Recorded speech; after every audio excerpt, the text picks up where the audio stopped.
오래전에 토마스라는 이름의 어린 소녀는 스위스의 높은 산중에 살면서 우유를 짜고 곡물을 거래하는 방법을 배웠습니다.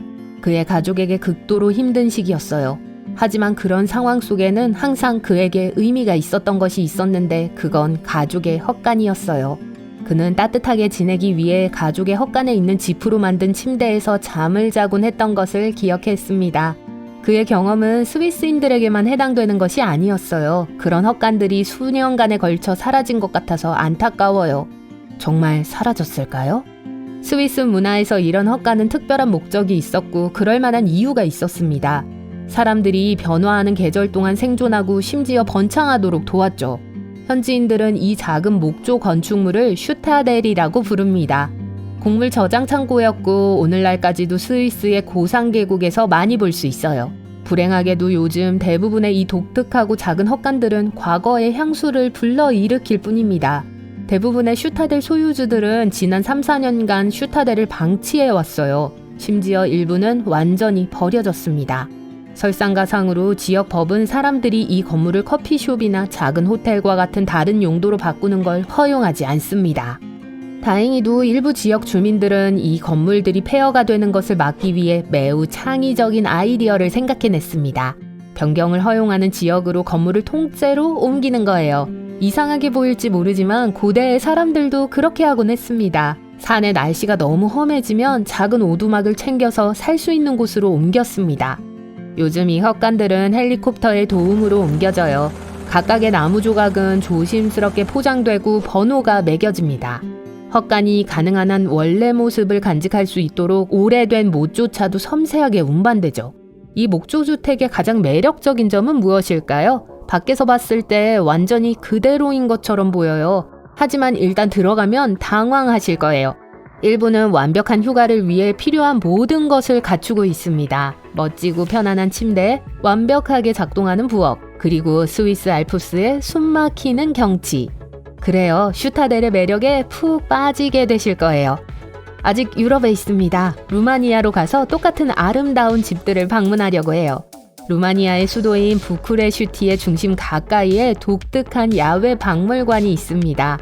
마을 박물관이라고 불리는데 전국의 오래된 전통 가옥 컬렉션을 전시하고 있어요. 이 건물들은 멀리서 조심스럽게 운반되었습니다. 건물들은 다양한 지역의 다른 건축 디자인을 보여줍니다. 야외 박물관에는 오래된 풍차도 있는데 완전히 오리지널이에요. 여름 동안 사람들에게 전통적인 루마니아 요리의 비밀을 가르치는 요리 교실과 같은 다양한 행사가 이곳에서 열립니다. 이곳의 집에는 가구, 옷, 부엌 도구와 같은 5만 개 이상의 고대 전통적인 물건들이 있어요. 잊혀진 이 호텔이 공상과학 영화 장면을 위해 지어진 것처럼 보이는 크로아티아로 이동합니다.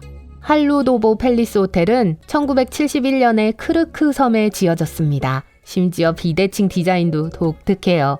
한창 때는 배우들과 세계의 지도자들이 즐겨 찾던 여행지였지만 1990년대 이 지역에서 갈등이 시작되면서 폐허로 전락했습니다. 2001년에 완전히 폐쇄됐어요. 비록 버려졌지만 방문객들은 여전히 그 호텔의 미래적인 디자인과 모듈형 모양에 감탄합니다. 볼리비아의 우유니 마을은 소금 평원과 붉은 호수로 잘 알려져 있습니다. 하지만 또 하나의 독특한 볼거리가 있어요. 오래된 기차들의 공동 묘지예요. 19세기 초에 새로운 기차선로로 도시의 교통망을 확장하려는 계획이 세워졌습니다. 곧 그 프로젝트는 기술적인 어려움과 지역사회와의 갈등 때문에 물거품이 됐어요.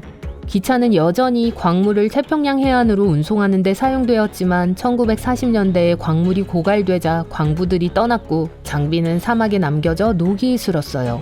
시간이 지남에 따라 염분이 많은 바람이 기차를 부식시켜 오늘날 우리가 방문할 수 있는 위대한 기차 묘지가 만들어졌습니다.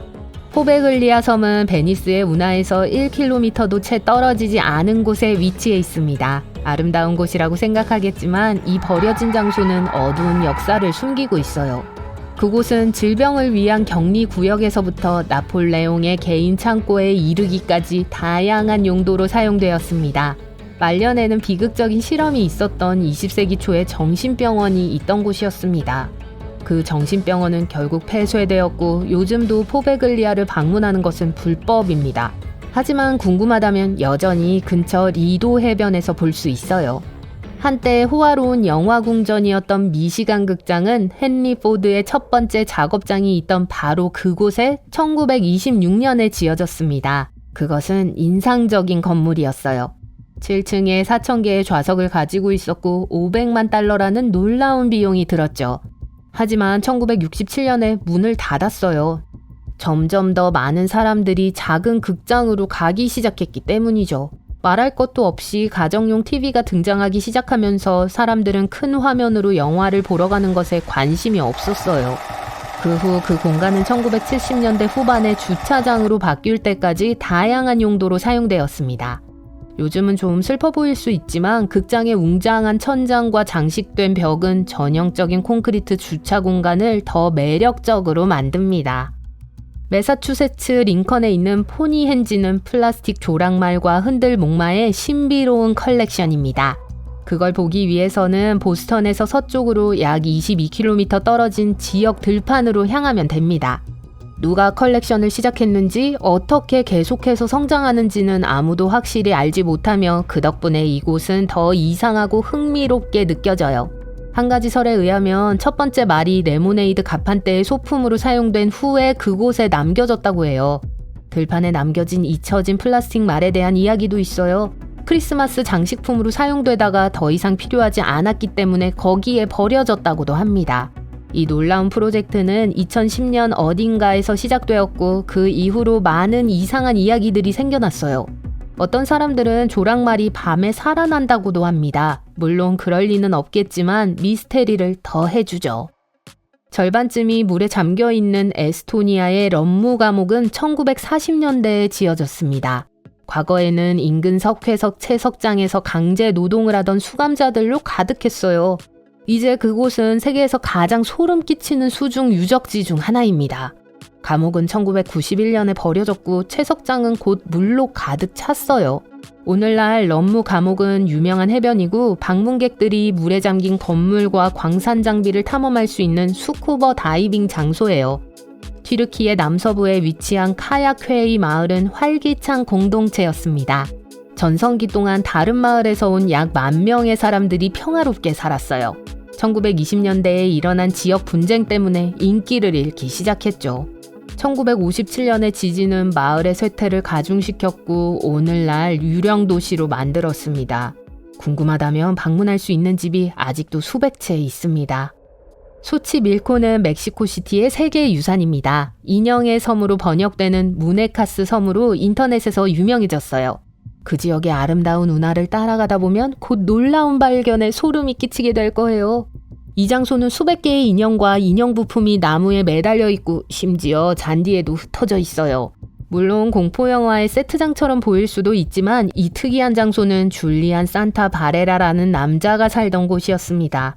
그는 원치 않은 영혼들로부터 그 지역을 보호하는 것에 집착하게 되었고 그래서 그것을 막기 위해 인형들을 수집하고 전시했어요. 아직도 그곳에 가보고 싶으신가요? 배를 빌려서 물에서 섬을 볼 수 있는데 폐허가 된 집과 걸려있는 소름 끼치는 인형들을 볼 수 있어요. 전 됐어요.